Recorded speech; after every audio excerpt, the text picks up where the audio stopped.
Boa noite, Emílio, seja bem-vindo. Fala, meu amigo, tudo bem? E aí, Rastão, tudo certo? Beleza. Eita! Tá com vinhozinho aí, não? Hã? Tá Vou com abrir, vinho? vou abrir ele agora, vou abrir ele agora. Tá Eu certo. me atrasei um pouco a minha chegada aqui. Eita, deixa eu pegar o meu copo aqui, por sinal, um momento. Relaxa, vai com calma, vai com calma. Eu me atrasei um pouco aqui porque eu tive que ir, eu tive que ir comprar lenha, porque tá frio, né, cara?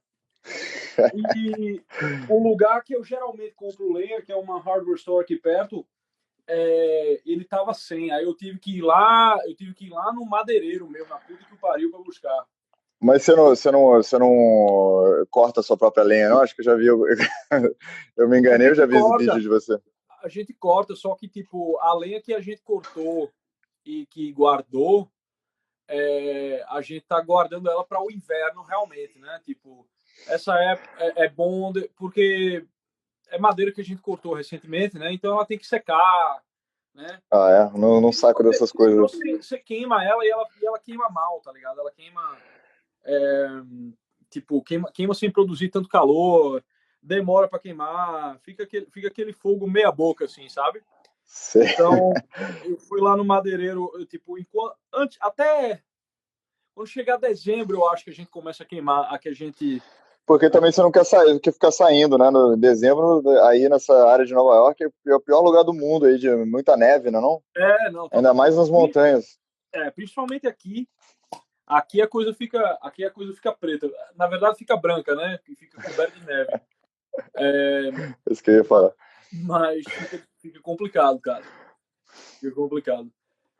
Boto Poxa, fé. agora deixa eu te dar boa noite, deixa eu me servir aqui um copo, né? Porque, poxa, ninguém é de ferro. Tá legal. E Deixa eu fazer uma pequena introduçãozinha aí pro público que. Pera aí, acho que. Ah, você tá aí, achei que você tinha congelado, mas beleza. não, estou aqui. Pessoal, todo mundo, sejam muito bem-vindos. A gente está aqui hoje com o João Nogueira, o Rasta. O Rasta é uma figura totalmente única, que eu tive a sorte de encontrar pela internet, aí, eu nem lembro como, mas ele é um músico internacional renomado que toca na banda de Sean Lennon, que é o filho de John Lennon com Yoko Ono, para quem não sabe. Inclusive, quem não sabe isso está no canal errado, eu acho. A banda se chama The Claypool Lennon Delirium, mas esse é só o headline do jornal, né? O Rasta é um filósofo, um pensador muito autêntico e profundo. Ele tem o canal Pergunte ao Rasta. O curso dele, que é... Qual é o nome mesmo do seu curso? A escola de recuperação de bigodes. A gente vai entrar nesse assunto logo mais. Mas o canal dele, Pergunte ao Rasta, basicamente ele responde perguntas, né, do público dele sobre o conservadorismo, e eu fiquei realmente muito impressionado, Raça, com... primeiro dá para ver que você não fica checando nenhum papel, mas você, tipo, pelo menos aparentemente, e você tem uma profundidade e acuracidade, né, detalhes de histórias e casos de empresas que fizeram X, Y, Z e diferentes pensadores que falaram QPR, né?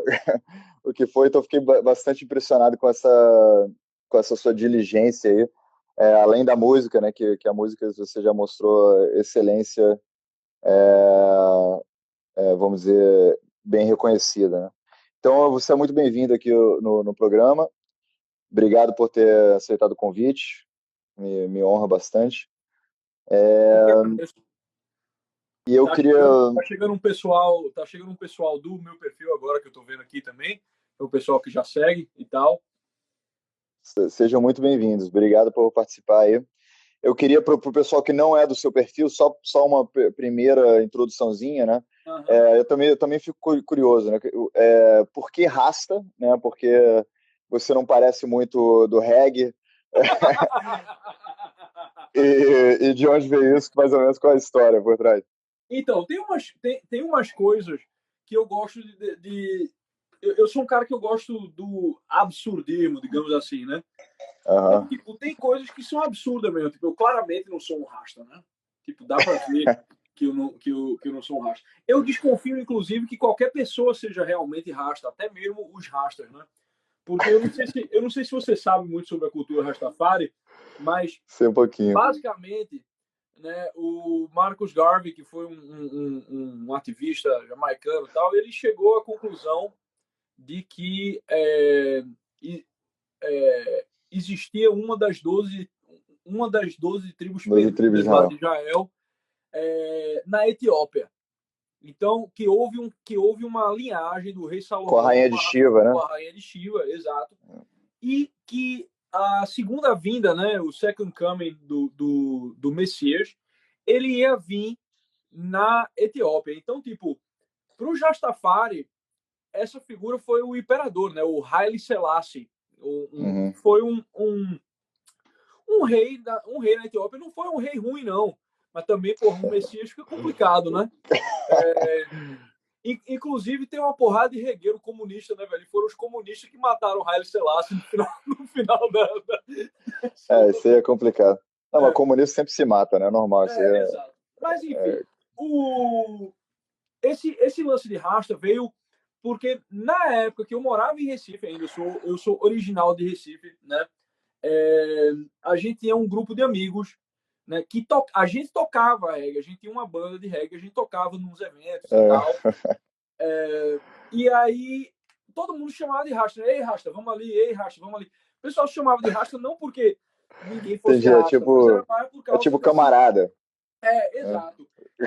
E, tipo, eu acho engraçado o jeito de falar assim. Você chega assim pra uma pessoa, tipo, e aí, rasta, tudo bem? Tipo, a pessoa, como assim? Que porra é rasta? Né? E aí gera aquele absurdo. Eu tenho algumas coisas que não tem outras coisas, idiosincrasia mesmo, que não tem explicação, entendeu? Tipo, que é só. Na verdade, isso foi uma das coisas que mais me atraiu, na verdade, com você, porque que eu pergunte ao Rasta, eu tinha certeza que era ideologia Rastafari, entendeu? Que você tava... Aí eu comecei a ver as respostas das perguntas e não tinha nada a ver.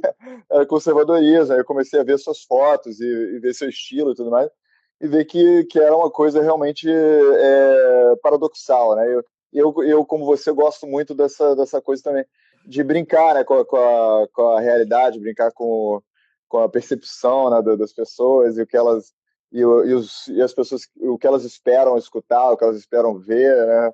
E você meio que dá um topsy-turvy, né? No final das contas, o negócio de rasta é muito pontual e muito assim, pouco importante na escala das coisas. Entendo. Mas e essa coisa do bigodagem? Eu vi que você explicou o que era bigodagem, que é uma forma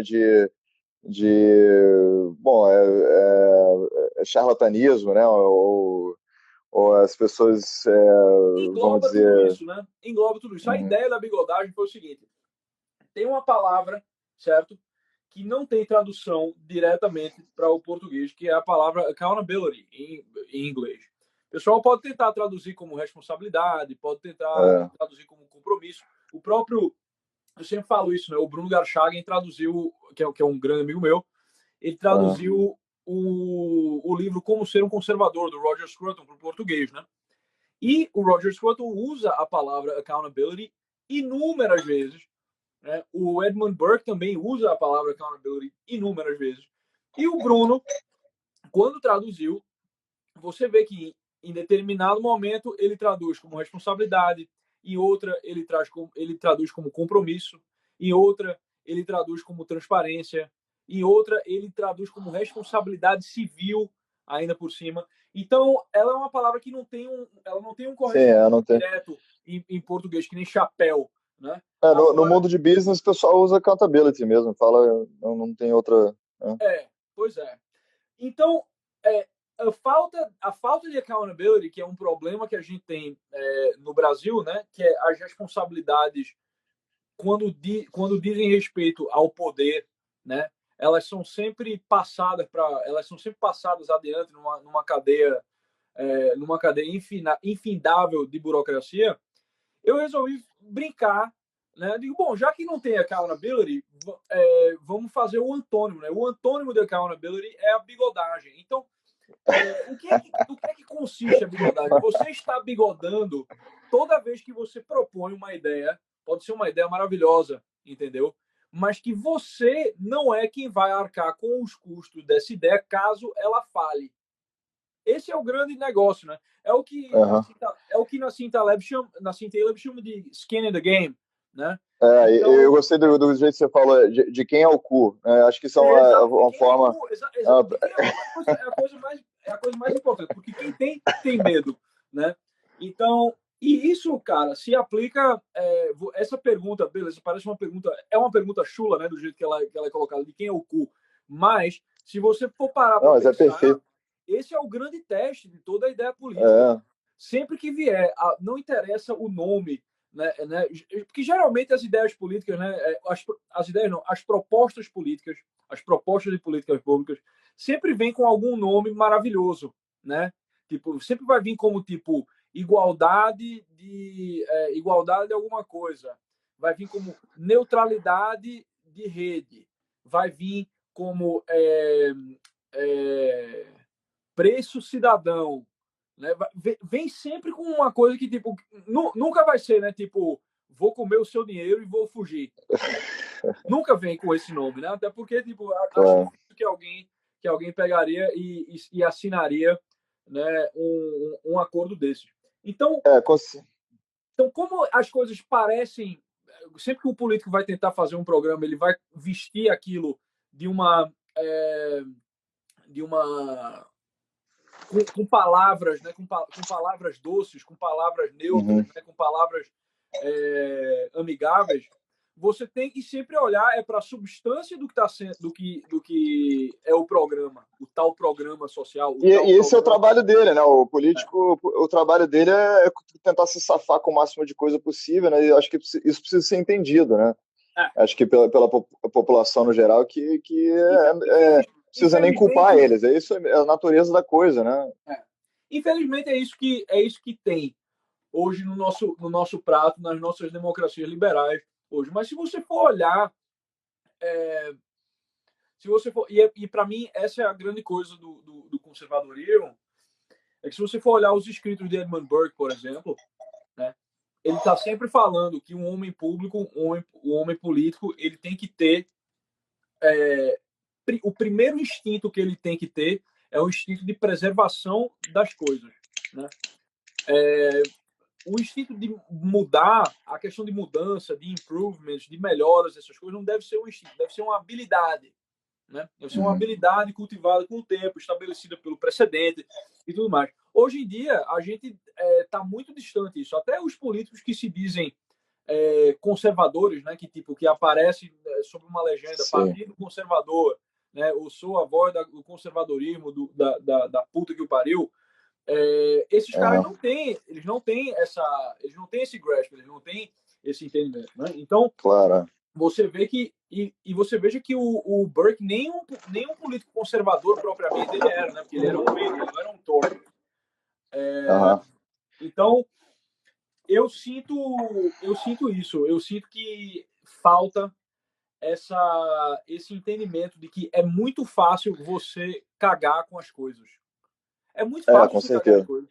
Mas falta muito isso, acho que falta porque todo mundo meio que presume que como existe um governo, saúde, como existe um governo está estabelecido que é o melhor governo que pode existir, e meio que as pessoas têm um otimismo, né? Até o Roger Scruton fala sobre a importância do pessimismo, né?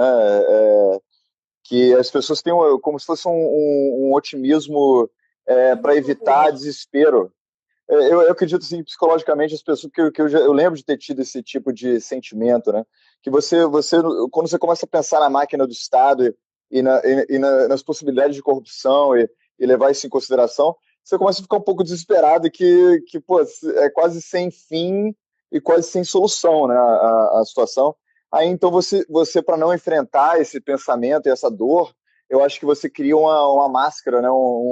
Uma armadura de otimismo exacerbado e irracional, né? Sim. Para você não ter que assimilar isso e digerir isso, né? Porque custa muito caro, como você sabe, tipo, essas nuances de conservadorismo vamos dizer, questões que você tem que entrar detalhadas e profundas, pô, exige muito, né? Exige muito estudo, exige muito mente aberta, muita coragem, né? Para estudar essas coisas. Então, realmente é um problema, assim, quase existencial, né? Porque eu também não culpo as pessoas, vamos dizer, comuns, o povão, o povo, as massas e tudo mais, porque, pô, exige muito da pessoa mesmo, né? Saber É, essas coisas. mas é que ocorreu um acanalhamento geral no mundo, assim, né? Tipo, no sentido de que, é, veja, eu lembro, a minha, a minha madrinha, por exemplo, tá entendendo? Minha Aham. madrinha tem 83 anos. Ela vota, ela vota. Eu não sei nem o que é que ela votou na última eleição, ela não me disse. Para essa gente, certo? Para essa gente, a vida era aquilo que estava. Para aquela gente que é massa, mas sem grandes pretensões, a vida é aquilo que Uhum. está diretamente na sua esfera de ação mesmo. Então, Sim. quais eram as preocupações?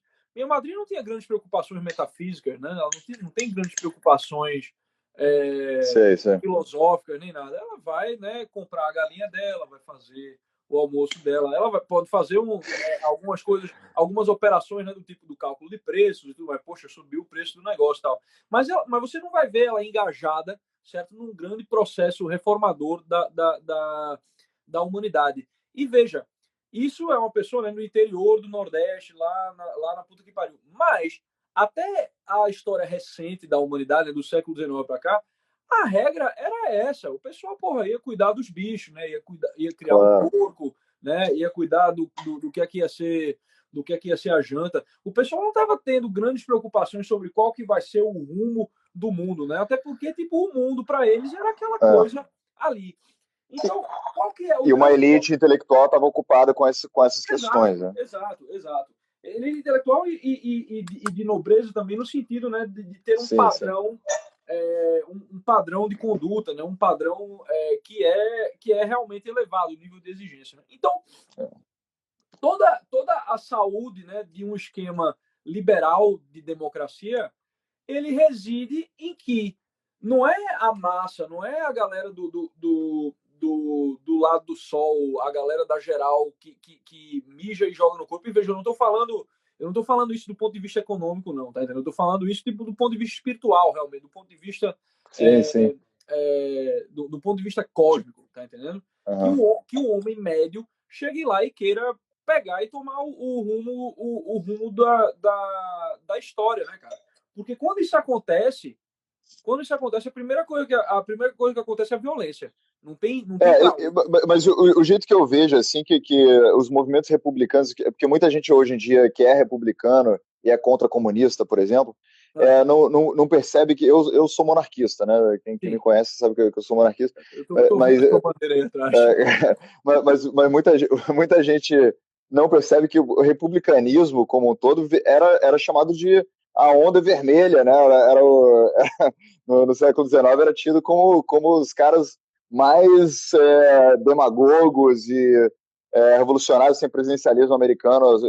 Se eu tivesse de chapéu, me tirava por ele, porque eu gosto muito dos papéis federalistas e tudo mais, mas o presidencialismo em quase nenhum outro lugar deu certo e, pelo contrário, né, criou Não, ditaduras e... e veja, o presidencialismo nos Estados Unidos, ele só deu certo porque e deu certo assim, né, aos trancos e barrancos, mas a gente pode dizer que deu certo, né? Ele deu certo porque a estrutura da República Americana é muito bem fundamentada. Eles nunca quiseram que virasse uma democracia pura, né? Claro. Eles têm E N também números, eles têm preservaram, grandes dispositivos, colégio eleitoral, né? exatamente, A preservaram uma própria. elite. Eles conseguiram preservar através de sociedades secretas, através de clubes sociais. Existe nos Estados Unidos uma preocupação até hoje, né? Com preservar as universidades foram Um feitas nesses legado, modos. É, preservar um é, legado. Porque o então, problema é que a primeira coisa que acontece é, tipo, quando você pega e você fica botando, isso a mídia faz, né? A mídia fica botando na cabeça, tipo, de um monte de menino de colégio, tá entendendo? Que ele tem que ter uma posição em relação ao mundo, que ele tem que ter tipo, posição que a avó dele não tinha, tá entendendo? A avó dele, que se não fosse ela, ele não existia, né? Que criou a mãe dele, né? Sustentou a mãe dele, né? A mãe e o pai criaram, sustentaram, tipo, essas coisas. O cara vem pro mundo e acha que é isso mesmo. Não, então eu tenho que ir lá e tomar as rédeas. As pessoas fizeram um péssimo trabalho até agora e eu tenho que tomar as rédeas disso aí. E obviamente que é muito tentador isso, né, cara? Porque sim. aquilo que não existe, né? Aquilo que não existe, que é o que está em toda a agenda progressista, né? Toda a agenda progressista ela é tipo o quê? Ela é uma inovação, ela é a nova moda do verão, ela é algo intentado, ela é aquela coisa sexy que está ali, né? Tipo, olha, a gente nunca tentou isso aqui, né? A gente nunca tentou botar o dedo na tomada. Então, quando acontece isso aí, o jovem é incitado, né? Tipo, eu não digo o povão, mas eu digo a massa, né? Realmente é incitado a tipo, não, realmente eu tenho que ter uma opinião sobre isso mesmo.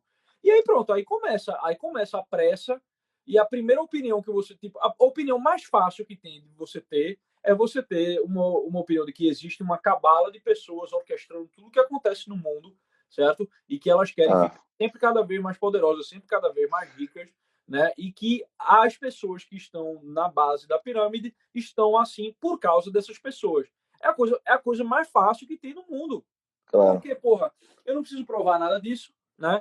Depois eu posso fazer alguns estudos fraudulentos, assim, né? Como, por exemplo, essas pesquisas de Oxfam da vida, né? Que, tipo, que pega saldos e débitos, subtrai e faz a distribuição, pronto. Aí você tem, tipo, duas pessoas do mundo têm toda a riqueza do mundo, né? Você tem bigodagem, né? Não, exato, você tem a bigodagem, porque você está chamando forças para o processo civilizacional que não tem nenhum apreço pelo que já existe. Porque é difícil, né, cara? Você defender o que existe já é muito complicado, né? Porque, tipo, é fácil você olhar. Qualquer coisa que exista, você vai poder olhar e dizer, olha, aquela merda que aquela instituição fez. Olha aquela merda que aquela instituição fez. Mas você não avalia, você não pode, o homem prudente, né, ele não vai avaliar a instituição por isso. Ele vai avaliar a instituição primeiro, qual que é o fundamento da instituição e quais que são os mecanismos que existem dentro da instituição para você corrigir erros. Assim, mas vamos conversar sobre um assunto que eu acho que, vamos dizer, levar a conversa para esse lado, que é, assim, eu acredito, eu concordo totalmente com praticamente tudo que você fala, eu digo praticamente porque eu não ouvi o suficiente, então não vou botar minha mão no fogo, Não existe mas... ninguém que você vai concordar 100%, né, cara? Mas assim, eu acho muito importante também analisar as coisas em termos, assim, quase evolucionários, né? Tipo, é, a, esse movimento de demagogia que a gente vê, especialmente pela esquerda, né? De vamos dizer, superficializar as informações para criar uma reação emocional e assim criar movimentação em massa, né? Mobilização em massa das pessoas. Porque os movimentos de esquerda, né? O socialismo no geral, mas a gente chama de socialismo, mas para mim começa com o republicanismo, né? Porque iniciou assim e a gente hoje em dia só fala de socialismo, mas socialismo foi como se fosse um turbinar, né, uma turbinação desse movimento republicano que iniciou bem antes. Né? Então eu fico pensando assim, isso é natural. Com a democratização, e quando eu digo democratização, não quero dizer um termo governamental, mas simplesmente o acesso a mais informação, né, teve a imprensa, né, com Gutenberg, como é que se chama? O baratear de impressão de livros, foi criando o jornal e outras coisas. A informação foi indo para pessoas que não sabiam, que antes não aprendiam nem a ler, e depois veio o industrialismo, as pessoas criaram essa coisa de escolas e todos, ou a maioria da população em países mais desenvolvidos iam para a escola para poder aprender a operar máquinas e coisas do tipo. E isso gerou muito rapidamente pessoas que não tinham acesso a nenhuma informação agora podiam ter acesso a dados, não a conhecimento, mas dados, porque conhecimento você tem que ter um certo preparo para poder receber, né? Mas eles tinham acesso a dados. O que você está descrevendo é educação técnica, realmente, né? Exatamente, Hoje em dia, com os tais direitos dos homens aí, né, com o direito à educação, a única educação que se tem acesso no mundo é a educação técnica. Não tem educação universal. Exatamente. Mas continua. Exatamente. Aí com isso, né, com essa questão de educação técnica, e também o Estado tem muito mais viés, né, para educação técnica do que para qualquer outro tipo de educação verdadeira, sabedoria, etc.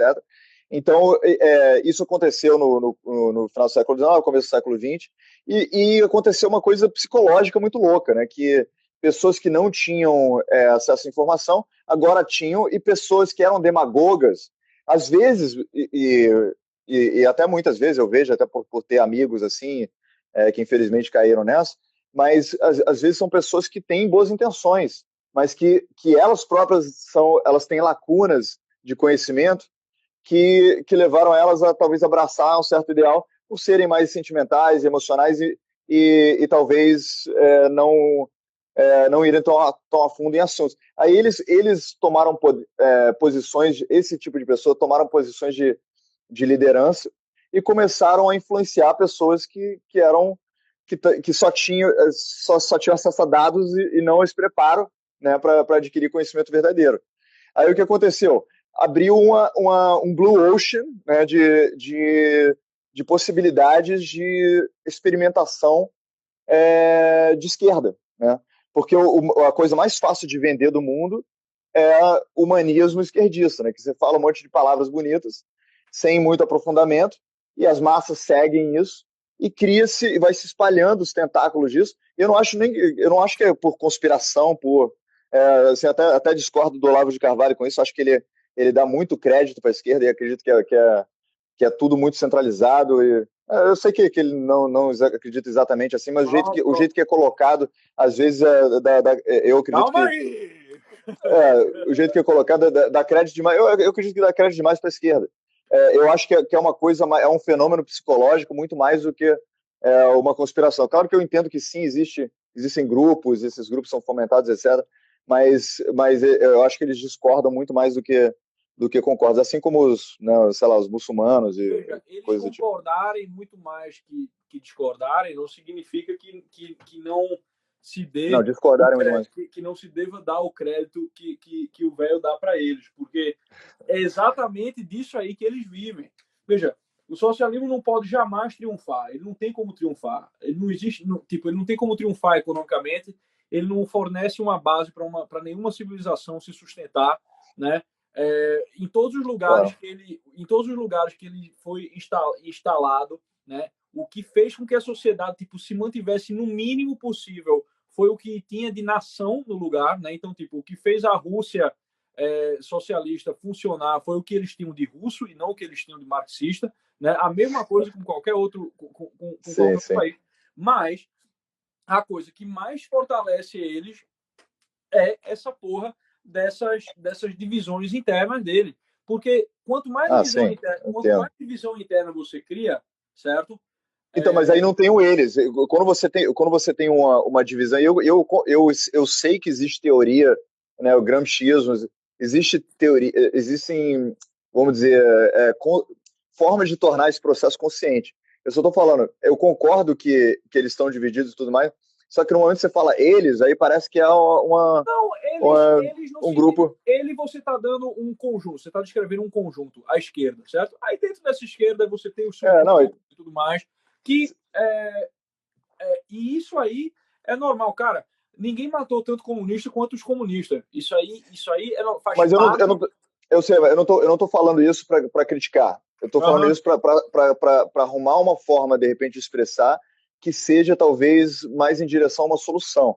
E o que eu estou propondo nesse sentido é que é um fenômeno psicológico, entendeu? Um fenômeno que aconteceu e as próprias pessoas que estão engajadas nisso são vítimas desse fenômeno psicológico, entendeu? Eu acredito que é uma limitação mental e por causa desse mundo que a gente vive pós-industrialista, que as coisas aconteceram muito rápido, por ganância e tudo mais,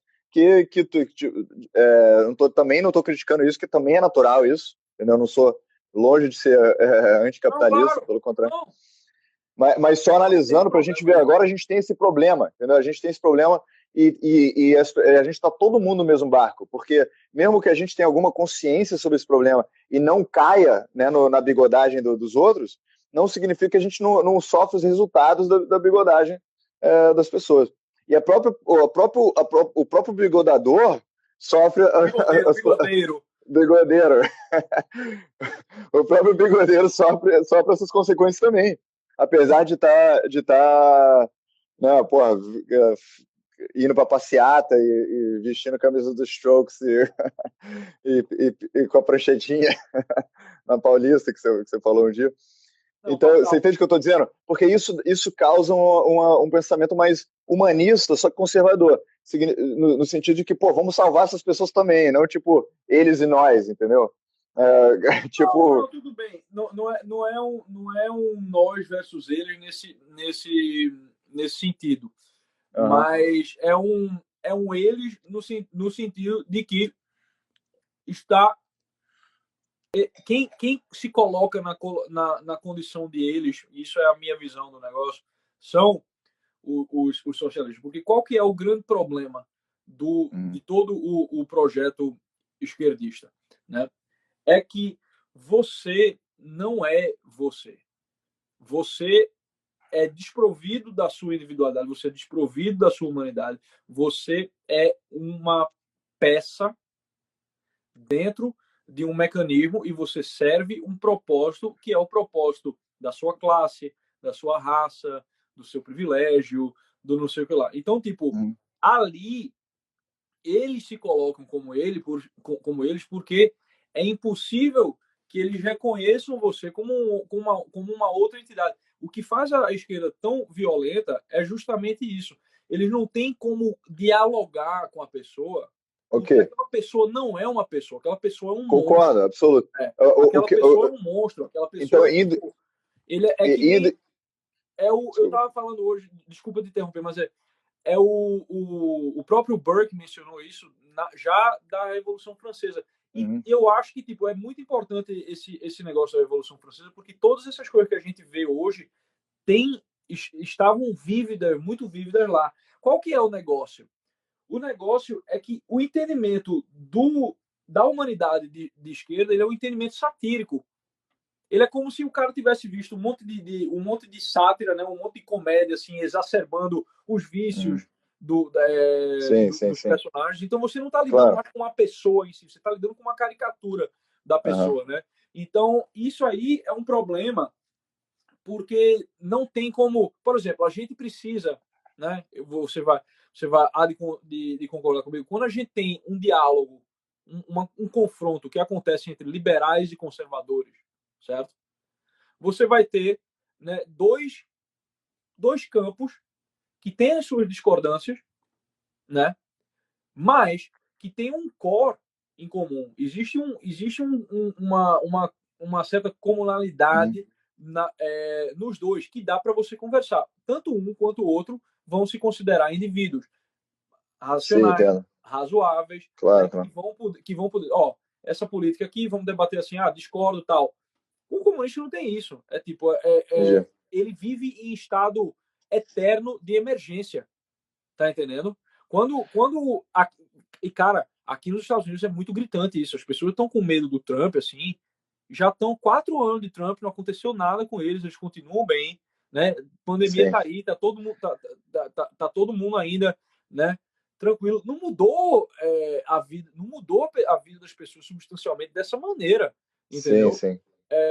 Mas tipo, não é o Trump que tá concorrendo, é o Thanos, tá entendendo? Claro. É o Thanos do América. O Trump não é uma pessoa, pô, ele é um demônio, realmente. Claro. E isso é clássico também, né, dessa demagogia, que você demonizar, que você. O que você está falando? Não só criar caricaturas, mas o máximo possível criar uma coisa que não gera um questionamento, que é tão engessada, que é tão arquetípica, né, que você já entendeu e por isso você não precisa entender melhor, né? Assim, tudo que você falou eu concordo absolutamente. O que eu acho que o que eu adicionaria para isso é que o que eu percebo é que a maioria das pessoas que estão seguindo essas coisas não estão conscientes sobre esses graus, esses níveis, essas camadas, entendeu? A maioria das pessoas tá tendo ressonância no coração delas, porque elas viram fotos de criancinhas na África, borboletas no Afeganistão, que nem você falou, ou Mamonas Assassinas, né? Mamonas Assassinas. E se sensibilizam com isso. Aí, porque elas têm essa ressonância do coração, elas se fecham para o argumento mais racional e mais profundo e mais acurado, né? Mais sábio, com mais conhecimento. Então, o que eu estou dizendo é que, por um certo lado, dizer eles, e muita gente que está teorizando até, são pessoas que caíram num buraco, entendeu? Estavam andando e viram uma borboleta, literalmente, e caíram num buraco e estão assim nessa coisa, e com boas intenções, estão tentando salvar a humanidade por causa de uma alienação, né, econômica até, que a gente se mudou para cidades, a gente mora com estranhos e tudo mais, a gente não olha mais para o cara do lado e vê como parte da nossa comunidade, a gente olha para a África e vê o que eu posso salvar longe e gera uma psicopatologia, né? De pessoas que querem fugir do que elas conseguem de fato ajudar, que conseguem contribuir, e olhar para coisas que ambiente, meio ambiente, coisas que estão ali no Oriente Médio e qualquer coisa assim, que elas não vão ter que sujar as mãos, que elas não vão ter que se transformar em pessoas melhores de fato, né? Então isso é um processo psicológico que faz sentido, né? Todo adolescente foge da responsabilidade. Você está descrevendo exatamente o entendimento satírico, né? Isso que você falou da África, por exemplo, ele é o entendimento satírico porque o quê? Uma terra distante, né? Você vai ver, sei lá, as aves de Aristófanes, é o quê? É Cuconovolândia, né? Eles deixaram Atenas, eles estão em Cuconovolândia agora, tipo, é um outro lugar, né? O alienista, né? Tipo, é lá Itaguaí, né? Que é a puta que o beleza, ele escolheu uma cidadezinha pequena, assim, lá na puta que o pariu, que seja, né? Onde tudo fique só na imaginação das pessoas. Então as pessoas têm isso, né? É a África, né? Ninguém pensa que a África tipo, é uma caralhada de países, né? Uma caralhada de povos e tudo mais. Tipo, vamos salvar a África. Ninguém nem sabe isso. Aqui nos Estados Unidos, o grau dessa dissociação satírica, realmente, é uma coisa tão imensa, que uma vez eu falei, certo? Zoando para testar que tinha uma tribo, certo? Que tinha uma tribo na Amazônia que estava sendo destruída por uma companhia de óleo americana, né? E eu disse que tipo é a tribo que é uma tribo milenar, a tribo dos mama na piroca. Falei isso com um americano, tá ligado? Um americano educado. E um americano, porra, educado, tá ligado? Isso foi na faculdade. Sim, sim. E, cara, o cara ficou indignado. Tá vendo? A América não faz nada a respeito disso. A gente fica se metendo no qualquer Iraque, informação. Mas a gente, digo, tá vendo? Ó, eu acabei de inventar essa informação aí. Você foi, né? Então, isso aí é justamente esse entendimento satírico, cara. Tipo, a pessoa pega um lugar, aquele famoso um lugar do caralho lá dos Júpiter Maçã. Né? E tomam aquilo como verdade, né? Como uma verdade, assim, onde ele pode depositar os sentimentos dele. Porque é difícil você depositar. Vamos combinar, é difícil você depositar os seus sentimentos mais nobres nas coisas que existem aqui ao seu redor, né, cara? Porque você vai ver um monte de gente cuzona, um monte de gente errada. Não, você vai ter que se tornar uma pessoa melhor mesmo, vai ter que enfrentar certas coisas, vai ter que trabalhar em si próprio. Mas antes que eu esqueça, só uma coisa que eu esqueci de avisar, porque tem muita gente no chat, aí tem muita pergunta vindo aí, mas se vocês quiserem fazer pergunta, põe no ponto de interrogação, como é que faz aí? Tem um ponto de interrogação aí embaixo. Eu vou pedir, inclusive, aqui, encarecidamente, para a galera do Instagram, né? Deixa a galera poder perguntar aqui, tá entendendo? Vocês fazem o chat e o culto oculto de vocês depois, tá certo? Deixa o pessoal aqui do Eron conversar normalmente. Vocês ficam. Que tem uma patota, cara. Tem uma patota que... Mas é bom, dá pra ver que o pessoal engaja bastante, porra, gosta de conversar e brincar, muito legal. Total. Só que que nem. Eu sou aquele. Sabe aquele professor, gente boa, né? Aí o professor gente boa, o que é que acontece? Os vagabundos da turma adoram o professor gente boa. Por quê? Né? Eles ficam conversando. Aí chega uma hora que a aula do professor gente boa fica uma bosta, né? Fica uma zona do caralho. Por causa dessas porra desses alunos badenistas. Aí, uma puta. E você tá botando ordem na casa, né? O pessoal se comporta. Exato. Controle o seu entusiasmo aí. Total. Cara, então eu vou te fazer uma pergunta aqui que eu tinha escrito, porque senão é foda. Eu escrevi um monte de coisa, eu vou me sentir inútil por não fazer a pergunta. A gente tinha conversado brevemente sobre o Intellectual Dark Web, né? Que para você é o Intellectual Dark Web, você que está nos Estados Unidos aí, e como se aplica ao Brasil, como é que está no Brasil? Cara, veja, esse negócio de Dark Web da direita, assim, realmente, começou aqui pelas comunidades que você menos pensaria. Um monte de gamer, nerd, né? Que é a galera dos memes, né? Tipo, a galera do 4chan, a galera do 8chan, a galera dos chans da vida, né? Do Reddit e tudo mais. E foi esse pessoal que gerou esse movimento que terminou empossando o Trump. Aconteceu de maneira muito análoga isso aí no Brasil, né? E obviamente aqui nos Estados Unidos isso gerou, né? Pessoas viram esse movimento acontecendo, intelectuais, e foram tentar reagir a isso. Alguns reagiram de maneira meio estranha, como o Milo Yiannopoulos, né? E tudo mais. Eu gosto dele. Não, ele é legal, mas ele é maluco, né, cara? Ele é maluco, mas é por isso que eu gosto dele. O Milo é maluco, realmente, assim. Tipo, tem coisas que não dá, realmente. E aí, obviamente, o Milo, ele adotou uma maneira de se relacionar com isso que foi mais satírica, realmente, né? Mais assim, tipo, eu vou trazer essa irreverência ao máximo, assim, até que ele cruzou a linha definitivamente em algum momento. Outro cara que surgiu foi o Ben Shapiro, né? O Ben Shapiro, qual que foi a dele? Ele viu que tinha um espaço para ser de direita mais adstringente, realmente, né? E ele se especializou em debate. Se especializou em debate, em combater. Ele se especializou em derrotar as pessoas. Em bullying de esquerda, né? Ele percebeu essa característica da esquerda que tem realmente assim de coisa de colégio mesmo.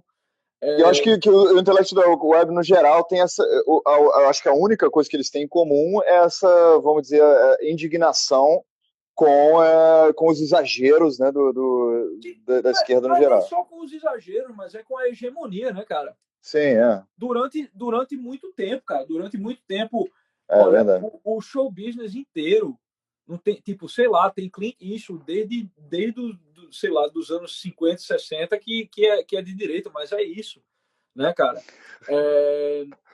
O show business inteiro de esquerda, as universidades cada vez mais ficando de esquerda. Chega um momento que o pessoal disse basta, né? E, obviamente, na esquerda foi com aquele blefe, né? E é muito parecido como crianças em uma sala de aula, realmente, né? Você tem aquele grupinho da galera que faz o bullying e tal, e a pessoa começa a chamar o outro de coisas que afetam o outro, né? Tipo, chama de viado, chama de não sei o que lá. Por exemplo, quando era pequeno, tinha aquele negócio, eu tocava piano, né? Tipo, é viado. E aquilo entrava em mim, assim, tipo, eu ficava, porra, velho, a galera me chamando de viado, não sei o que lá. E o pessoal faz isso com a direita, né? Tipo, vocês são insensíveis, vocês são racistas e não sei o que lá. Da mesma forma que a criança que supera o bullying faz, que é tipo, vai me chamar de viado, beleza, me dá aqui esse pau, tá ligado? Me dá aqui esse pau, filha da puta. E aí o cara, o cara que faz o bullying nunca espera que ele vai ser chamado no bullying dele, assim, pra realmente, né? Então, o que a direita fez foi isso. Tipo, vai me chamar de misógino, de racista, não sei o que lá, beleza. Ok, eu vou fazer uma piada. Cara, tem um meme do Bernie Sanders, tá ligado? Que é aquele candidato, o candidato das crianças Sei, americanas. sei. Tipo, é um cara, uma mulher, dois brancos, com uma criança, tá ligado? Com uma criança negra. Obviamente, o que o meme implicava, né, é que o cara tava assumindo o filho de uma mina que ela teve com o Black Lives Matter da vida, tá entendendo? E aí, tipo, tinha a foto dessa família e embaixo escrito Bernie Sanders, ou seja, é um negócio ultrajante, né? Só até eu descrevendo isso aqui, tipo, parece meio de baixo calão. Mas é isso aí, porra. Aí, tipo, a galera Muito ferro. publica os memes, porque tem a questão do anonimato. A galera começou a reagir dizendo, é mesmo, vocês vão me chamar de racista? Vamos chamar, tipo, não sou mesmo, né? Então vai. Aí faz, né? O Pepe, o Sá. Um dos problemas disso é que a gente teve direita e conservadorismo durante 6.000 anos. Então a galera meio que adormeceu um pouquinho e a esquerda é nova. Tipo, eu tô falando esse tipo de coisa e ainda mais ganhar esse tipo de poder, ainda mais ganhar espaço na mídia social, espaço internacional hegemônico, esse tipo de coisa. É uma coisa assim que vem se fortalecendo nos últimos 200 anos. Eu não sei, esse statement que você fez, tipo, a gente teve direito conservadorismo por 2.000 anos, tipo, a principal dificuldade... 2.000 anos, 6.000 anos. Desde a Mesopotâmia. Sei lá, a dificuldade que eu tenho em lidar com isso é porque os próprios termos direita e esquerda, né, são termos não existiam, total. E o termo conservadorismo, ele é um termo tipo pós-iluminismo, né? Mas o que eu quero dizer com isso, só para clarificar, é que o status quo, vamos dizer, os governantes, as pessoas que tinham propriedade e tudo mais, elas eram por natureza um pouco mais conservadoras, porque tinham o que defender, o que proteger. O temperamento conservador, né? Tipo, isso que eu quis dizer. A disposição conservadora, ela existe em todo mundo que já tentou manter uma vida, né? Tipo, todo mundo que já tentou Exatamente, manter uma vida, ou que tem que manter e os governantes antes tinham mais essa característica. Hoje os governantes, por causa desse fenômeno de ganhar mais consumidores, né? E o poder passar para a mão das massas por causa da tecnologia, por causa do industrialismo, etc., isso gerou que os governantes começaram a virar cada vez mais de esquerda, porque era mais fácil ganhar poder e posição com demagogia do que era protegendo a propriedade e tudo mais. Entendeu? É isso que eu quero dizer. Então, eu não culpo tanto a direita por estar meio que dormindo e agora só, né, com o Intellectual Dark Web, esse tipo de coisa, está começando a acordar. E eu dou graças a Deus por isso, porque teve um desequilíbrio, né? Só que aí, ainda sobre esse negócio de Intellectual Dark Web, aí a gente tem figuras como o Milo, a gente tem figuras como o Ben Shapiro, né? Mas, ao mesmo tempo, começaram a surgir pessoas, né, como o próprio Eric Weinstein, né, que já é um cara mais moderado, um cara simplesmente liberal, né, um cara que não tem tipo grandes stakes, né, e opiniões a respeito disso. Aí tem caras como o Joe Rogan que querem ser facilitadores simplesmente de servir como um canal para que essas ideias cheguem e que aí tem tipo uns caras mais palhaços assim, tipo o Alex Jones, e tem o cara que para mim é o mais interessante, os dois caras mais interessantes que tem nessa reação que aconteceu. Um é o E. Michael Jones, né? Que é um autor católico tremendo. Escreveu um livro chamado Libido Dominante, que é só sobre revolução sexual, sobre marxismo cultural e esse tipo de coisa. Nunca li, não. Exato. E obviamente ele tem uma pegada católica e tudo mais, e tem inúmeros outros problemas que surgiram por causa disso. Não por causa do catolicismo, mas como reação ao E. Michael Jones. E tem o Jordan Peterson, né? Que é o meu favorito. O Jordan Peterson, ele é o cara que ele consegue agradar a gregos e troianos. Por quê? Porque ele chega num conservadorismo, ele chega numa metafísica, ele chega nessas grandes questões que foram ignoradas a partir do tempo, ele chega na questão da responsabilidade da responsabilidade civil, né, da responsabilidade pessoal e tudo mais, através de influências que seriam que geralmente produziriam os resultados avessos, né? Você vê que tipo as grandes influências de Jordan Peterson é quem é Nietzsche, né? Grande influência de Jung. De Jordan Peterson é Jung, né? Então tipo esses autores aí você pegar eles e chegar a uma conclusão bigodeira, misantrópica, realmente, tipo, e completamente niilista da humanidade, é bem fácil, né? No entanto, e isso é uma coisa que o Olavo apontou com razão, essa questão da influência, né? Não interessa se o cara está fazendo filosofia realmente, né? Se o cara está olhando para a realidade. E o Jordan Peterson, ele é um cara que trouxe, né? Eu diria que, por exemplo, o Milo, né? Ele é um cara assim que trouxe a comédia para o negócio. Do ponto de vista poético, o Ben Shapiro, ele trouxe a retórica realmente, Total, né? E Ele a trouxe a rapidez, né? retórica, A exato. rapidez de falar.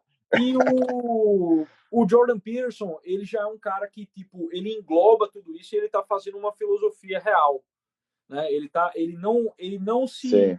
Ele não se separa do real em hora alguma. Uhum. Até quando ele tá analisando os arquétipos, até quando ele tá Sim. examinando a E ele não é forma. partidário, ele não se coloca como de direita, ele se coloca como defensor de fatos, da verdade, do que tá realmente acontecendo. Eu particularmente, sou mais partidário desse tipo de coisa, não só como monarquista, mas no geral na minha vida. Na verdade, eu virei monarquista por ser assim, né? Eu sou conciliador, eu gosto de ver o que está por trás da coisa para entender como é que a gente vai chegar na síntese, né? Não na perpetuação da tese versus antítese, né? Como é que a gente vai chegar no próximo momento? Qual que vai ser a próxima evolução? Como é que a gente vai solucionar as coisas? Então, para mim, a razão que eu sou, pô, eu sou muito fã do Jordan Peterson, porque para mim e eu gosto assim do Joseph Campbell. Pô, já escutei tudo que existe já li, já escutei tudo que existe do Joseph Campbell. E o Jordan Peterson também é muito influenciado pelo Joseph Campbell. Só que para mim o Jordan Peterson foi muito além do Joseph Campbell, porque ele trouxe fatos, ele trouxe e outra coisa, ele se engajou na discussão política, que é uma coisa que intelectuais, até como Jung, não fizeram. Ele se colocou para jogo, ele se colocou na linha de tiro, né? O Total. Jordan Peterson. E ele sofreu muito por isso, né? Ele Essa tomou coisa que muita porrada. o Russell falou, tipo, de que esse negócio de intellectual dark web existe por causa da questão nas universidades, né? Como uma reação a essa tirania que realmente ocorreu nas universidades. E realmente só que isso tudo, né, vem associado a esse movimento esse movimento da internet. Os próprios memes, né, o próprio 4chan, essas coisas, Reddit e tudo mais, são uma espécie de dark web, né? Tipo, são fóruns realmente em que as pessoas Uhum. podem tipo, publicar Sim, sim. de maneira anônima, sem ter que sofrer grandes riscos de retaliação e tudo mais. E essas ideias começaram a borbulhar lá. Eu acho que o Jordan Peterson ele é uma força boa nesse sentido, porque ela traz um grounding nisso daí. O E. Michael Jones, ele é mais profundo, eu acredito, do que o Jordan Peterson. Só que Eu nunca me aprofundei essa no Rick Michael Jones. profundidade do E. Michael Jones é o que transforma ele mais suscetível a ser seguido pelas piores pessoas que tem, tá entendendo? Então, Entendi. eu já vi, por exemplo, existe um pedaço da direita americana, né, que é uma minoria, certo? Mas Uhum. ela faz um barulho e tal, e ela tem conquistado adeptos, que é uma direita racialista, certo?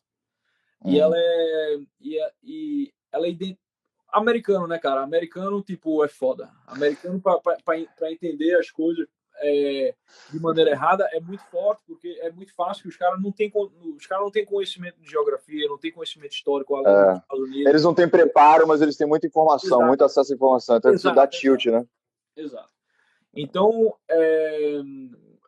por exemplo, eu tinha um amigo que seguia a gente nos shows e tal, e ele era um cara que tinha uma página de memes e tal, e que ele, tipo, veio. Veja, eu, né, amo assistir o E. Michael Jones, nem terminei o livro dele, do Libido Dominante, né? em que ele critica realmente essa questão da supersexualização da sociedade. Só que não é só isso que ele faz. Ele pega de um fenômeno e esse fenômeno ele termina abarcando muito mais coisas, né? Tipo, a tirania política emana disso aí, né? Essas formas frívolas de vida, né, emanam de tudo isso aí. Só que o pessoal embarcou para uma de antissemitismo. Aham. Tem um pessoal que embarcou para isso. Sim, sim. Isso, Que isso. também, é uma coisa que acontece mesmo. A gente vê que existe isso, né? Isso é um fenômeno, né? Tem uma, como se fosse o mundo conservador de direita, até de aprofundamento, de mitologia, tem uma portinha ali, né? Que algumas pessoas entram, né? Acabam entrando, Não, cara, que de eugenia, os conservadores americanos clássicos, tipo, não tem isso aí, não tem sim, problema. sim, claro. Mas Os, isso aí é uma coisa que está vivendo nas sim, franjas, sim, nas franjas da sim, direita, né? E tipo, esse é um caminho que você não entra, tá entendendo? aham, Esse é um caminho que você não entra. Você tipo, ali você estabelece a linha, acabou. Aqui eu não entro. é. Aqui nessa posso conversar, posso entreter a ideia, né? Claro, para ter conhecimento, para Exato, poder. exato. É que nem tipo, você não vai deixar de ler os historiadores fascistas, os historiadores. Mein Kampf, né? Você não vai deixar de ler Você não Mein vai Kampf. deixar porque É, você acha que. Mas você não vai levar aquilo a sério, né? é, De maneira alguma. Rasta, então, assim, a gente tem mais 5 minutos, então eu gostaria de continuar conversando para sempre, mas eu gosto de manter uma lealdade ao público, uma promessa de 1 hora de conversa. Mas eu queria que você só terminasse falando um pouquinho para os meus seguidores que estão aqui sendo flooded pelo seu, pelo papo marginal que está falando aqui, mas eu queria que você falasse um pouquinho do seu curso e o que a gente pode encontrar no seu curso e como é que é, e um pouquinho também, eu acho que é a mesma coisa, mais ou menos, Sim. mas o seu canal Pergunte ao Raça, só para a gente Cara, é o ficar seguinte, com isso. no Pergunta ao Racha, você vai encontrar de tudo, realmente. Porque as pessoas me perguntam sobre tudo. Na escola de recuperação de bigodes, o que você vai encontrar é uma tentativa de reconciliar. Não é que essas coisas estejam dissociadas, né? Mas é uma reconciliação, de certa forma, entre a literatura e a filosofia. Então, tipo, o que é que eu faço? Eu botei algumas peças, botei alguns romances para as pessoas lerem, e depois eu coloquei dois livros de filosofia, dois livros de filosofia densos, né? Uhum. Um foi A Rebelião das Massas e o outro são as reflexões sobre a Revolução na França, que não é um livro de filosofia propriamente, mas ele termina sendo pela maneira, por ser tão extenso e por terem ali tantas coisas sendo exemplificadas. Então, o que eu quero mostrar para as pessoas e é por isso que se chama escola de recuperação de bigodes, é como um bigode chega a se manifestar, como essa ideia de exportar a responsabilidade, de exportar os custos, ela chega a se manifestar. Porque, obviamente, né, se você tem um entendimento disso aí, o entendimento, né, abstrato da coisa,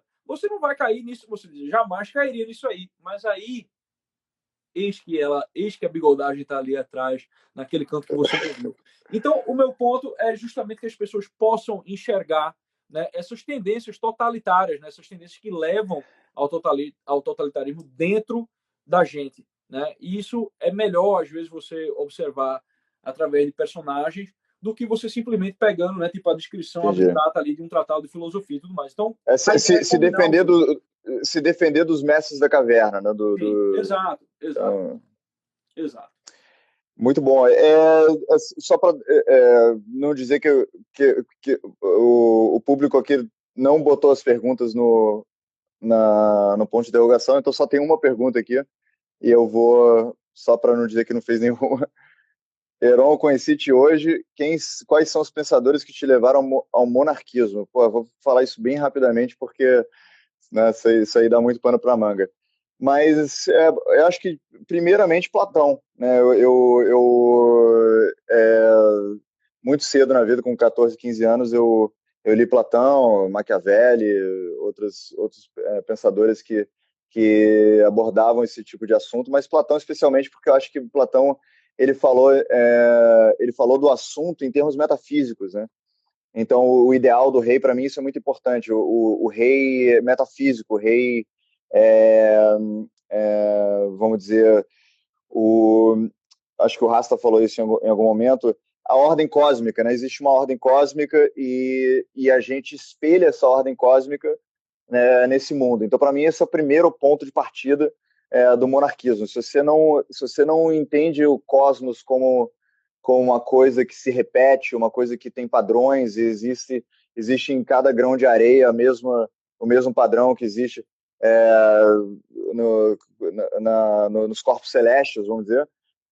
Se você não consegue e se isso não tem ressonância com você, eu acredito que o monarquismo, no geral, não vai ter. Mas se você vê o mundo como, né, o universo como uma ordem cósmica, eu acredito que não é muito difícil o monarquismo, especialmente a monarquia constitucional parlamentarista, que é uma monarquia que mantém a participação pública e mantém a representação pública no geral.